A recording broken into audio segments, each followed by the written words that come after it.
Maria das Dores e Paulo conhecem-se há uns meses e namoram-se, e por uns tempos arriscam ao manter este namoro, enquanto ambos ainda são casados com outras pessoas, até que ele se divorcia. A seguir ela faz o mesmo, e não muito depois, os dois casam-se um com o outro.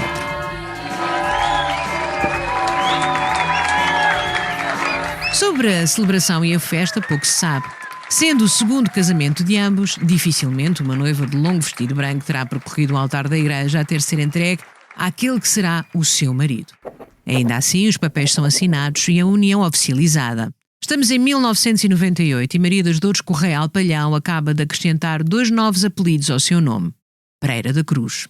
Tomara que esta história de amor terminasse por aqui. Mas está apenas a começar e não tem um final feliz. Maria das Dores Pereira da Cruz encomenda a morte de Paulo Pereira da Cruz, o homem que conheceu num restaurante em Sintra e por quem se apaixonou perdidamente. Quando chegarmos ao final deste episódio, ele estará morto e ela, condenada pelo homicídio.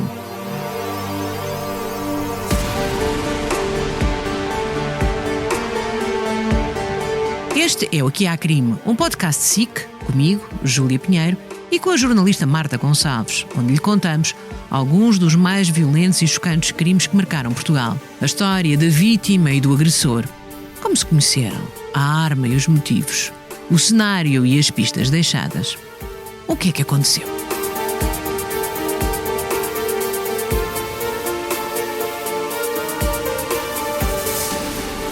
Este é o lado B, Morte por Encomenda.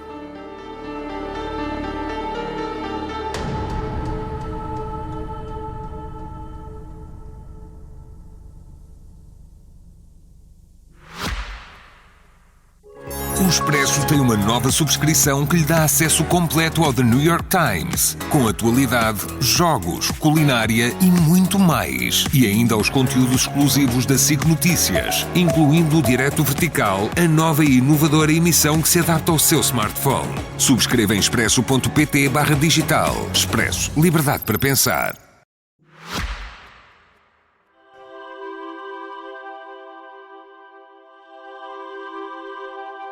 Voltamos ao ponto onde tínhamos ficado. Maria das Dores e Paulo estão casados e agora querem ser pais. Maria tinha David, já um jovem adolescente e fruto do primeiro casamento, mas Paulo nunca tivera filhos. Duarte é um bebê muito desejado. Perdem 5 bebés antes dele chegar. Sucedem-se os tratamentos de fertilização e as notícias de que, mais uma vez, aquela gravidez não vai chegar ao fim. Numa das vezes, é mesmo preciso parir o bebê já morto. A última gravidez, que é a que ela consegue ter, é de risco e então tem que deixar o emprego porque fica de cama, e isso também acaba por ser mais uma das gotas nela, porque era uma mulher ambiciosa que aspirava a crescer na carreira, mas a maternidade ganha esse peso. O corpo de Mimi, que é assim que o Paulo ainda lhe chama, muda com os tratamentos e com a gravidez. Ela olha-se ao espelho e não se reconhece no que se tornou. Paulo, em jeito de brincadeira, ou não, começa a chamar-lhe Maria Gorda. Duarte nasce de uma gravidez de risco. Maria já tem 40 anos e abdica de tudo pelo filho, até do emprego. A jornalista Virgínia Lopes vinca sempre que nada justificou o que acabou por acontecer. Mas lembra que todo o contexto de Maria das Dores é, nesta fase, um molotov de emoções que podem explodir a qualquer momento. Mas dentro da cabeça, do coração dela, sim, havia de ser, em alguns momentos, essa raiva de deixei a minha carreira, eu deixei a minha vida, eu perdi o meu corpo por causa dos tratamentos que teve que fazer para engravidar. Depois tiveram um acidente e ela perdeu parte do braço. Foram anos de cirurgias, muitas dores. Ou seja, há uma série de pensamentos e de emoções dentro dela que vão construindo essa raiva contra o marido. O acidente que Virgínia Lopes acaba de referir acontece 6 meses depois do nascimento de Duarte. Estamos a 1 de abril de 2000 e os dois, Maria e Paulo, depois de se terem arranjado e saído de casa num ambiente de tensão, seguem para um encontro com os sócios da Campotec, em Torres Vedras. Discutem porque ele voltou a chamar-lhe Maria Gorda. E acredito que também, de certa forma, contra ela própria, porque se está em conflito de valores, se não está a ser a mulher que era ou que gostaria de ser por causa desse amor, Não muito depois de chegarem ao almoço, Maria das Dores insiste com o marido para irem embora. A mãe telefona-lhe a avisar que o leite de Duarte estava a acabar. Tinham de ir comprar mais antes de regressarem a casa. Ele pede-lhe calma. Ela insiste. A tensão aumenta. Acumula-se.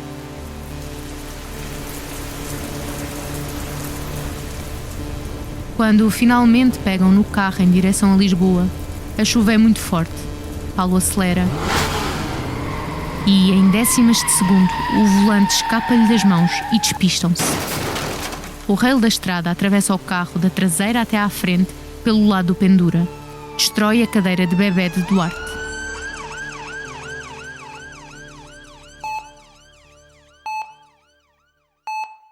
O que acontece depois é uma névoa na memória de Maria das Dores. Lembra-se do sangue e depois de acordar no hospital. Várias operações, algumas de horas a fio, e os médicos não conseguem devolver circulação sanguínea ao antebraço. A solução é amputar pelo cotovelo. Maria das Dores é agora uma mulher de 41 anos que não se reconhece num corpo pesado que nunca teve, num braço amputado e com 83% de incapacidade. Portanto, quando ela regressa a casa, pegar ao colo aquele bebê já não é a mesma coisa. Para além de muitas cirurgias que tem que fazer por causa do braço, as dores do braço, etc. Aquela vida que ela tinha aos poucos é como se fosse um castelo de naipes e vai caindo um e outro, vai derruindo. E depois a vida de casal, mais uma vez sempre desde a versão de Maria das Dores, também fica afetada por causa de tudo isto do braço. E ela começa a ver que tudo aquilo que ela depositou naquele relacionamento e naquele homem não existe. O afastamento entre o casal fica cada vez mais óbvio. Repetem-se as chegadas tardias de Paulo. A distância aumenta. Em Maria cresce a certeza de que está a ser enganada. Chega até a mandar seguir o marido. Está cada vez mais convicta de que há outra ou outras. Ao mesmo tempo, em jeito de compensação, encontra nas compras um escape e gasta muito mais do que pode. Sempre foi uma mulher de gostos caros, sobretudo desde que casou com Paulo, mas agora as dívidas amontoam-se e o estilo de vida que levam não é compatível com o saldo da conta bancária. Têm 2 casas, uma em Lisboa e outra no Algarve, 2 carros. Paulo já disse várias vezes ao irmão João que quer divorciar-se. Pelo menos desde agosto de 2006, 5 meses antes do crime, a conversa é recorrente quando se encontram às quartas-feiras para tocar com a banda. Diz-lhe que está com problemas de liquidez, que Mimi se descontrola com as compras e que têm tantas dívidas que os credores já lhes batem à porta. Devem dinheiro no cabeleireiro, aos taxistas e até no talho. Paulo, mais do que uma vez, comenta com o colega e amigo Horácio Ferreira que a mulher gastava muito e gostava muito de comprar. Gastar dinheiro. Era um homem que apresentava, de facto, que ele não apresentava nenhuma característica de quem tinha quem tinha alguma deficiência financeira. Agora, que ele algumas vezes, enfim, manifestou e disse que a esposa que era um bocado consumista e tal, isso ouvi eu, portanto, não é uma coisa que eu ouvi numa das reuniões, naqueles preâmbulos da reunião e tal, ter desabafado isso. Paulo almoça com o irmão naquele sábado 20 de janeiro. Meses após conversas e certezas quanto à necessidade de pedir o divórcio, no final da refeição, Paulo anuncia a João: vou para o grande embate. Foi a última conversa dos dois. Horas depois, Paulo estava morto.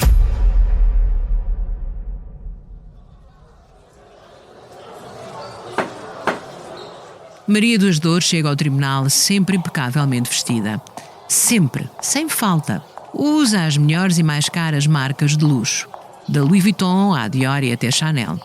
Estamos nos primeiros anos de 2000 e o acesso a este tipo de artigos não é assim tão comum. Aliás, muitas destas lojas nem estavam ainda presentes em Portugal à época. Comprar uma mala, um vestido ou um casaco com estas assinaturas implicava viagens a grandes cidades como Paris, Milão ou Nova Iorque. Mas o mais importante adereço no look de Maria das Dores, cada vez que entra e sai do Tribunal da Boa Hora em Lisboa, é uma pasta transparente que traz junto ao corpo. Tem uma fotografia da própria com o filho mais novo e uma mensagem: amo-te, Duartinho. Tenho saudades tuas. As fotografias das dezenas de jornais e revistas que acompanham o caso são a única esperança de Maria das Dores para comunicar com o filho, com quem sabemos agora nunca mais falará. Brito Ventura é um dos advogados que acompanha Maria das Dores. Não é o primeiro, mas é parte da equipa que está ao seu lado no momento final do julgamento. Nós, na verdade, a defesa que fizemos de defesa de Maria das Dores foi uma defesa assente na convicção de que ela não seria, de facto, não estaria envolvida. Nós sempre acreditámos, e quer dizer, eu vou falar por mim, mas a nossa convicção é que, de facto, ela não teria, até porque tínhamos sempre muita dificuldade em perceber qual teria sido a haver o envolvimento dela, o móvel do crime. Nós, na altura, não vislumbrávamos, só pessoalmente posterior é que conseguimos perceber que haveria a existência de um seguro de vida e que poderia ter sido esse o móvel para a prática do crime, mas na verdade sempre fizemos uma defesa da Maria das Dores na consciência de que não teria sido ela a autora, a mandante, como se costuma dizer, a mandante da prática criminosa, não. Lembre-se que em nenhum momento, seja em tribunal ou em conversa com a defesa, Maria das Dores assume a encomenda da morte do marido. Perante o juiz, acusa o marido de ser desregrado, perdulário, consumidor em excesso de bebidas alcoólicas, cerca de 3 a 4 litros de vinho por dia, pode ler-se nos documentos. Maria das Dores denuncia atitudes ríspidas e de subvalorização. Não o culpabiliza pelo acidente, mas aponta-o como responsável por se encontrar alcoolizado. Nega sempre a iminência da separação. O processo traça ainda Maria das Dores como uma mulher de inteligência acima da média, com um QI de 120 e com um controle emocional e hostilidade excessivamente controlados. É emocionalmente difícil dar-se a conhecer, embora exuberante no contacto interpessoal. Mostra alguma superficialidade e necessidade de transmitir uma imagem positiva de si própria. Pode ler-se. O envolvimento de Maria das Dores parece certo ao longo de todo o julgamento. A forma como está implicada e os motivos para o ter feito é o que se tenta provar. Ao mesmo tempo, o grau de participação de João Paulo e Paulo Jorge também é escrutinado. Paulo Jorge assegura que foi contratado por João Paulo, o motorista da família, e diz mesmo que quando entrou no número 11 da Avenida António Augusto Aguiar, não fazia ideia de que ia matar um homem. Estava convencido de que ia fazer um trabalho nas obras. Entretanto, lá de fora do tribunal, fazem-se diretos para as televisões, escrevem-se vários caracteres em páginas de jornais e revistas. Não só a excepcionalidade e violência fazem desta história notícia, como também a presença assídua de Maria das Dores em eventos sociais e no mundo do jet set, junto de socialites como José Castelo Branco e Betty Grafstein, aguçam ainda mais a curiosidade. Lá fora há dezenas de câmaras e pessoas que querem saber o que foi dito e contra-argumentado em cada uma das sessões, como recorda o advogado Brito Ventura. Lutávamos dentro da sala, depois tínhamos ecos da luta cá fora, quer dentro, quer fora. Esses ecos não eram propriamente muito positivos e abonatórios relativamente àquilo que nós estávamos a fazer, que era defender a nossa cliente. Eu acho que pesou muitas declarações dos coarguidos, acho que teve um peso bastante acentuado. E também, provavelmente, a lógica da questão do seguro de vida, creio eu. Mas eu acho que as declarações dos coarguidos foram bastante relevantes, porque, no fundo, vieram determinar a origem da prática criminosa. O juiz é Carlos Alexandre, o mega-juiz, que até os dias de hoje já teve em mãos a instrução de casos como o Monte Branco, Operação Furacão, Portugal e Face Oculta, BPN, BES, Remédio Santo, Labirinto, Vistos Gold, ou o mais conhecido de todos, a Operação Marquês, em que o ex-primeiro-ministro José Sócrates é erguido.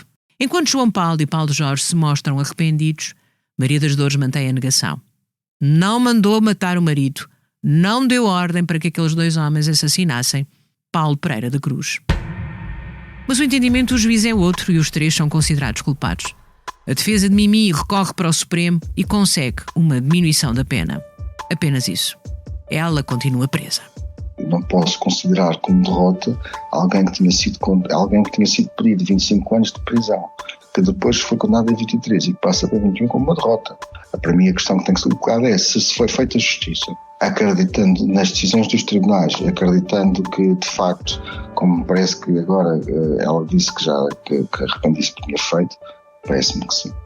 No dia da leitura da sentença, Maria das Dores não está na sala.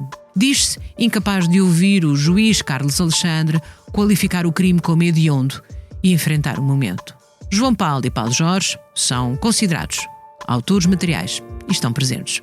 O resultado, conta o amigo de Paulo Pereira da Cruz, não surpreende ninguém, porque logo no funeral, organizado com pompa e circunstância, à medida de Maria das Dores, na Basílica da Estrela, a suspeita que tinha sido ela a mandar matar o marido já pairava no ar. Lembro que estava toda a gente à espera que ela fosse presa naquele momento. E acho que aquilo foi de tal maneira evidente que toda a malta dizia que aquilo tinha sido obra dela. Logo no funeral a gente tivemos logo um pouco essa ideia. Nós íamos 5 pessoas no carro e tivemos todos essa percepção. Não tive surpresa nenhuma, mas mesmo nenhuma. A história estava de tal maneira mal contada, para nós era fácil de perceber. Era fácil de perceber que ela era a móvel do crime. Paulo Pereira da Cruz morreu durante a tarde de 20 de janeiro de 2007. Causa da morte: agressão e asfixiamento.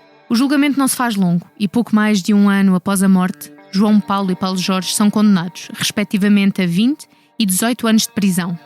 Crimes: homicídio qualificado e furto. João Paulo, durante o cumprimento da pena, é transferido para o Brasil, de onde é natural.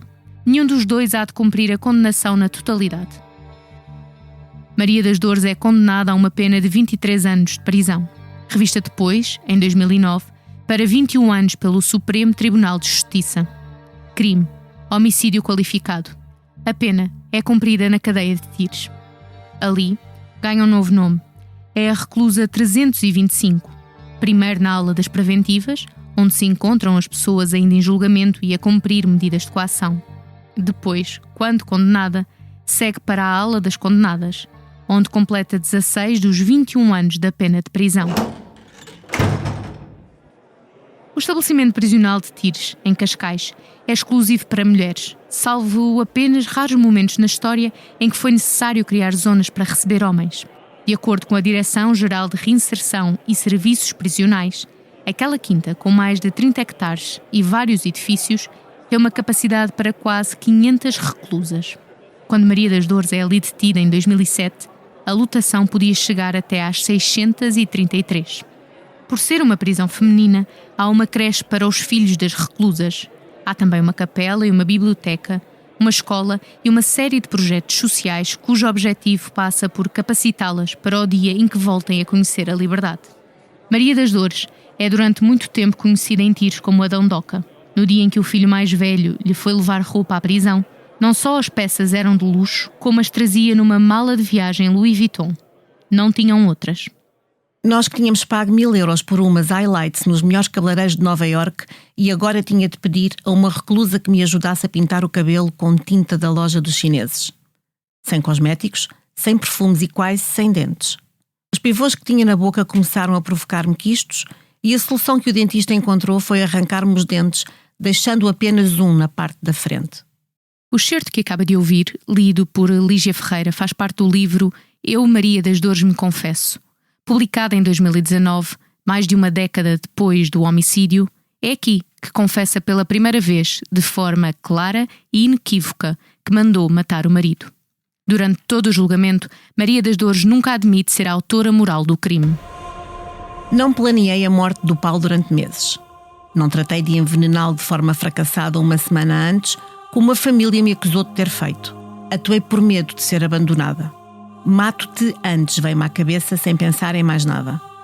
Mas como considerava ser capaz de levar a cabo os meus desejos, pedi ao João Paulo que o fizesse por mim. Apenas lhe falei dos 1.500 euros que tinha levantado para pagar o trabalho das torneiras, ainda que, na verdade, estivesse a pagar-lhe para matar o meu marido. Foi o que paguei nesse dia, no Campo Grande, minutos depois de cometer o homicídio. Eu fiz de mim uma assassina. Eu arrependo-me.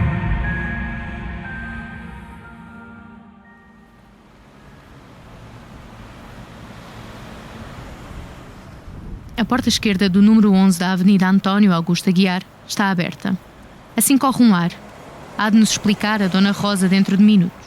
Estamos a meio de agosto, durante uma onda de calor em que as altas temperaturas e o tempo seco deixam grande parte do país em alerta. No painel das campainhas, mudaram os pequenos letreiros indicadores das empresas que ali estão sediadas. No último piso, no quinto, nasceu uma espécie de hostel e residencial para jovens. Há escritórios de advogados e outros serviços que pelo nome não é possível identificar a área de negócio. Ali está o terceiro direito. Não tem qualquer indicação. A campainha continua limpa, continua a ser uma casa e lá vive alguém. Uma família nova que, apesar de termos tocado à campainha, ninguém atende do outro lado. É terça-feira, final da manhã. É provável que estejam a trabalhar.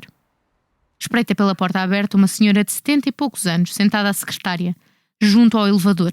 O mármore do hall refresca de tal forma o espaço que, assim que entramos, parece que lá fora não estão quase 40 graus.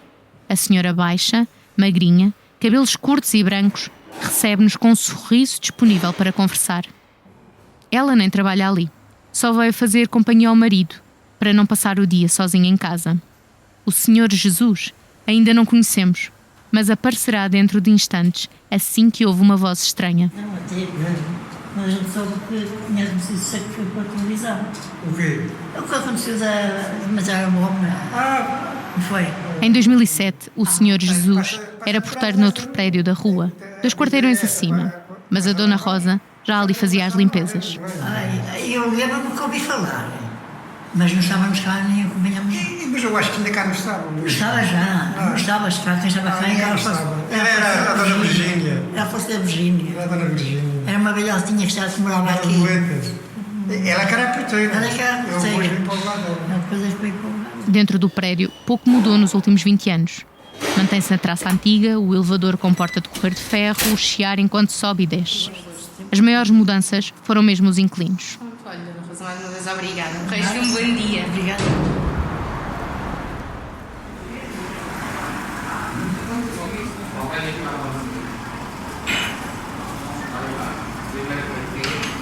Há mais de 30 anos que Carlos atende ao balcão do 4 Oásis. É de manhã, já demasiado tarde para se servir pequenos almoços e demasiado cedo para os pratos do dia começarem a sair. De que a Maria gostasse, olha, um prato que está hoje, arroz de polvo e favas. De lá de trás, da cozinha, o cheiro dos refogados, guisados e da batata a fritar já se espalham pela sala. Ao balcão, servem-se apenas uns cafés. Hoje, como há 20 anos, Carlos está por trás do balcão de alumínio, iluminado pela luz branca do café de que é proprietário. Ainda agora, o dia de descanso semanal é ao sábado, e 20 de janeiro de 2007 foi precisamente a um sábado. Foi num sábado e só soube na segunda-feira. Está fechado ao sábado? Fecha ao sábado à tarde, por isso aquilo, salvo erro, aconteceu num sábado à tarde, sim. Portanto, o que viu foi pela televisão? Não, foi a senhora a porteira aqui na altura que falou, mas ninguém suspeitou jamais na vida. A senhora Virgínia, a porteira, é que me disse: Carlinhos, aconteceu isto, isto e isto. Eu disse: que horror. Pronto, ficámos todos assim, surpreendidos. Depois o desfecho é que ninguém fazia prever, não é? Eu fui das primeiras pessoas que não acreditei, vou ser honesto. Não acreditei que tivesse sido a senhora. Porquê? Porque a atendia, servia, achava uma pessoa educada, os meninos também tinham um comportamento normal. Não fazia prever.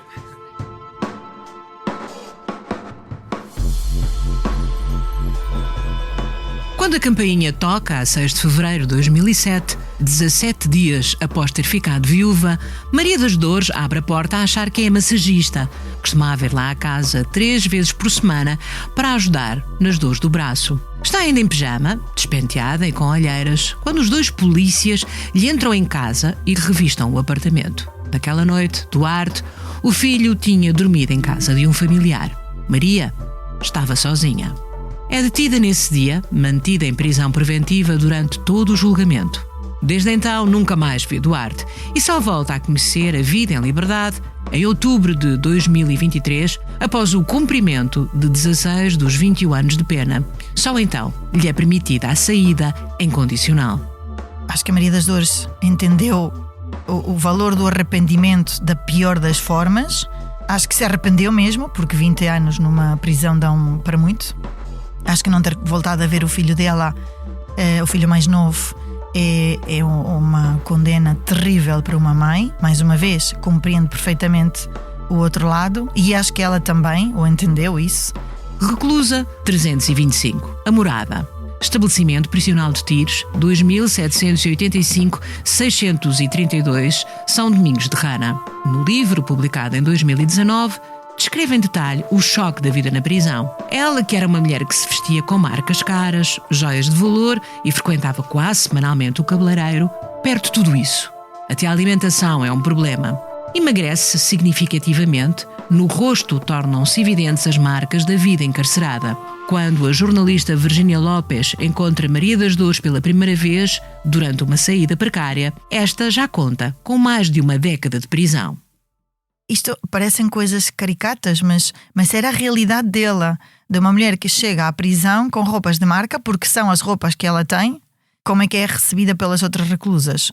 Óbvio que não faz parte do grupo delas, é uma dondoca para elas, chamavam-lhe a dondoca, roubam-lhe as coisas, e ela é um contraste enorme. Para qualquer pessoa seria, mas para ela é um contraste enorme, porque de repente ela pede-se a papaya de sobremesa, porque ela não gosta de maçã ou de pera, e então goza muito com ela, até que ela começa a entender que está numa realidade que é a realidade dela para daqui a muito tempo. As visitas são muito esporádicas. Apenas David, o filho mais velho, se mantém por perto da mãe. É ele, ao longo de todo o tempo, o seu maior apoio. Maria das Dores entretém-se a ler, escrever inúmeras cartas aos filhos e para ela própria, algumas das quais acaba depois por usar no livro. Enquadra a sua vida no meio prisional através de atividades lúdicas, como limpeza e cuidado da oficina multiusos do pavilhão onde está reclusa, em especial da biblioteca. Pode ler-se no acórdão.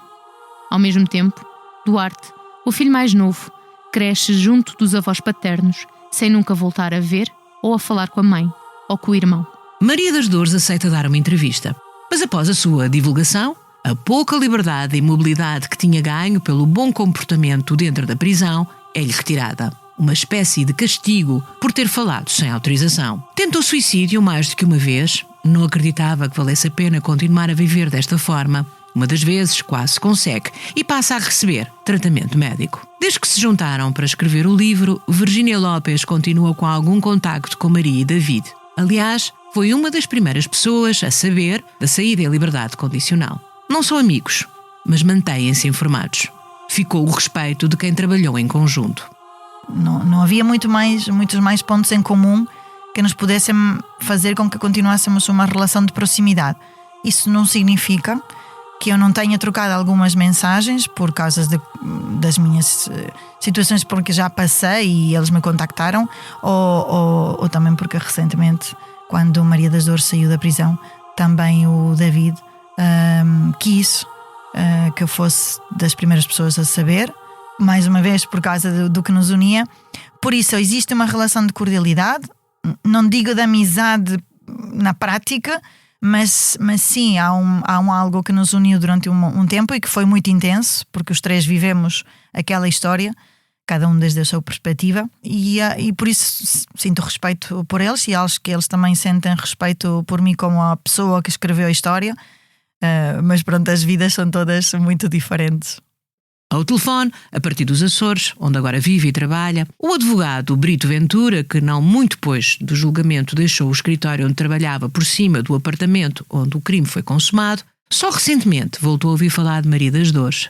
Depois da condenação, pouco mais comunicação houve. Sempre foi uma pessoa de uma correção extraordinária comigo, de uma educação extraordinária. Só há relativamente pouco tempo é que soube que ela já tinha saído, tinha cumprido.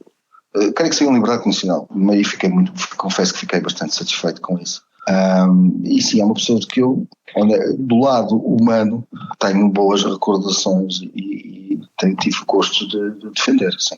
Hoje Maria das Dores vive longe da atenção mediática. Acabou por fugir daquilo que tanto desejou. Vive numa propriedade isolada, algures no sul do país, afastada de Lisboa, onde se fez mulher, e do Algarve, onde cresceu. O filho mais velho continua a ser a pessoa mais presente na sua vida. Tendo ela optado por essa privacidade, ainda como jornalista, não exerço, mas ainda tenho o meu código de poder agora simplesmente também não revelar mais do que é a vida dela hoje, porque se ela toma essa opção, acho que também está no seu direito. Sobre João Paulo e Paulo Jorge, condenados a penas menos pesadas do que Maria das Dores, sabemos que ambos já se encontram em liberdade condicional há uns anos. Aliás, em 2010, ainda no começo do cumprimento da pena, João Paulo foi extraditado para o Brasil. Ao longo de toda a produção deste episódio, tentámos contactar a Maria das Dores através do filho, David Mota. Ambos escolheram não prestar declarações a este podcast. Entramos ainda em contacto com alguns amigos e antigos colegas de Paulo Pereira da Cruz, mas muitos deles também preferiram manter-se em silêncio. Sobre Duarte, que hoje tem 26 anos, mantemos a informação curta, porque embora já não seja menor de idade, tanto a mãe, como o irmão, a família paterna e agora o próprio, mantiveram a identidade resguardada. É de conhecimento público, por uma rara mas recente entrevista de David, que Duarte cresceu com os avós paternos, estudou em colégios privados, tornou-se um excelente aluno, tendo entrado no curso de medicina. É médico e tem uma banda, onde é, tal como o pai, o responsável pelos teclados. A história de Maria das Dores e Paulo Pereira da Cruz foi conduzida e narrada por mim, Júlia Pinheiro. Tem a produção, entrevistas e narração de Marta Gonçalves. A sonoplastia e a banda sonora é de João Luís Amorim. Os excertos do livro que ouviu foram lidos por Lígia Ferreira. A capa é do Tiago Pereira Santos, com fotografia de José Fonseca Fernandes. A coordenação desta série é da Joana Beleza e a direção do Daniel Oliveira. A Hora do Crime é sempre a mesma, todas as sextas-feiras nos sites da SIC, SIC Notícias e Expresso, ou na sua plataforma de podcasts preferida. Ficamos à sua espera. Até lá!